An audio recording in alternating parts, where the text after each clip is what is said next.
This is just a political ploy. Trump is a dictator. He wants to be a dictator. You know, it's interesting. I did a show, Sean Hannity. Did you ever hear of him? He's a very nice man. And he said, essentially, you're not going to be a dictator, are you? Tell me. I think he was trying to give me a nicer question that maybe you guys would. He meant it very well. I said, I'm going to be a dictator for one day. We're going to do two things. The border, we're going to make it so tight you can't get in unless you come in legally. And the other is energy. We're going to drill, baby, drill. After that, I'm not going to be a dictator. After that, I'm not going to be a dictator.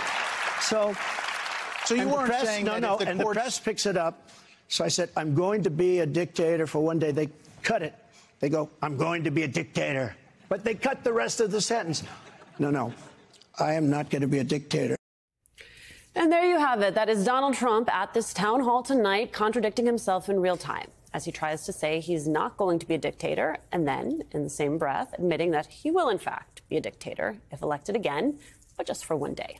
Beyond this admission, Trump continued to lie throughout the town hall, carrying forward his typical playbook. I sat there trying to make a list of all the things we needed to fact-check any of his grandiose proclamations. Did you have enough paper? No. And at some point, the team got mad at me, yelling out the door. He says he had the greatest economy in U.S. history, and they're like, well, fact-check it, but you know that's not true. Right.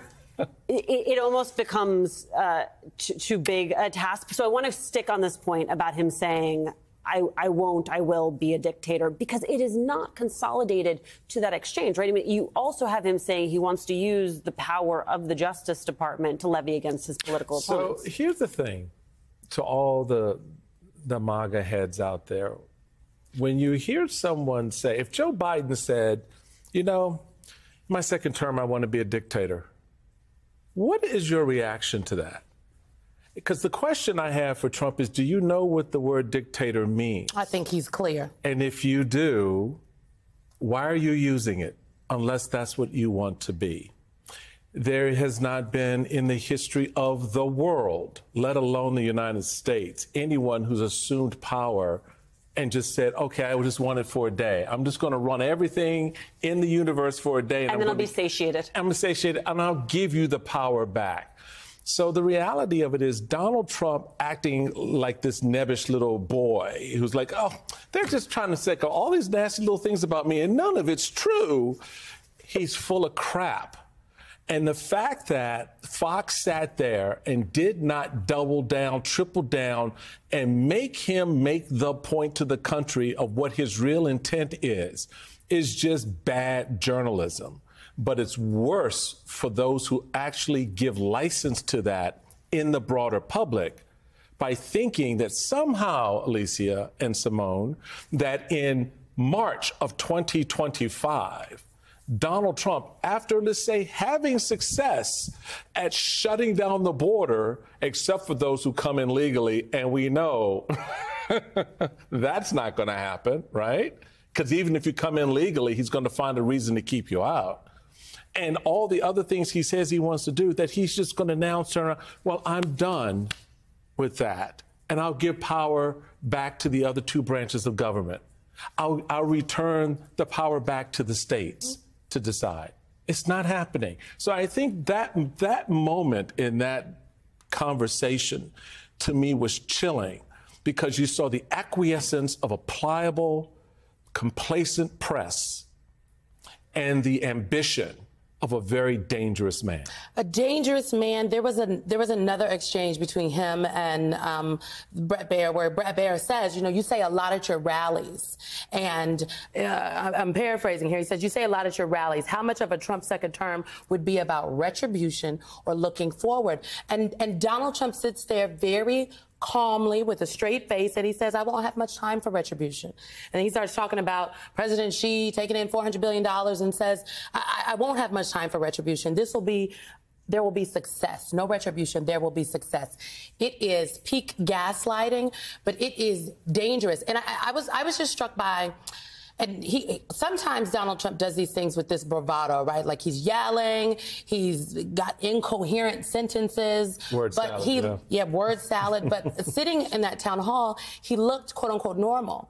And there is nothing normal about this election. There's nothing normal about what Donald Trump said. And oftentimes, because people and candidates specifically say these insane, crazy things, but in a tone that's just like this, and I'm just speaking very normally, and yes, I will be a dictator on day one. Oh, there will be no retribution, even though you've heard me say it this many times on camera. I think people have become numb to it, and we cannot excuse that. And that is what I was very concerned by this, by many parts of the town hall. This was the part that that really just struck me viscerally, because there are people hearing him say this that still are going to go out there and support him. There are lots of people that are going to caucus for Donald Trump on Monday. I also think you're being generous by calling it a town hall, because it essentially operated like a pep rally for him, right? I mean, they would go into a pep rally with questions from the crowd. A pep rally with questions, where they would say, "Who are you supporting?" Donald Trump. You'd say, "I thank you so much. I love you so much." There weren't a lot of hard-hitting questions, and there certainly wasn't a reckoning around the way in which, as we often talk about, his many legal troubles and how, not just how that impacts him as a candidate, but how that affects whether or not voters should consider him for another term. Yeah, I think that's an interesting piece in all of this is how should voters consider him for another term? And so the question becomes, and I'll put it back to you, if you're framing this question as a journalist, right, and you're covering the story, how do you frame it? How do you frame what you saw tonight? Lies. Right? Lies and gaslighting. So when you frame it as lies, and I'm out here sort of, as Ali Vitale mentioned in earlier conversations, voters are just starting to turn in, and this may be the first time they're looking at this, et cetera, et cetera. What do they hear up against your framing of this as lies? And so that's always that problem space for us, for those of us in the democracy space, in journalism, in politics, who are trying to course correct Trumpism and Trump, is you always got that lagging indicator with voters, you know, and because they're coming into it late. We're trying to frame it real time all the time, and that's the spot he lives in. That's the spot he lives in between, where he just boom, boom, boom, boom, like fireworks going off. And the noise is so loud and the colors are so bright and beautiful. And people's senses are stunned about what he's actually saying he wants to do to democracy. Well, and I will say that the answer to your question is far too complex, right? How you get in front of a voter. For 12:30 in the morning. But I will say, an entire conversation where you never mentioned the violent insurrection that occurred on January 6th is not a service to democracy. It is not a service to journalism. All right.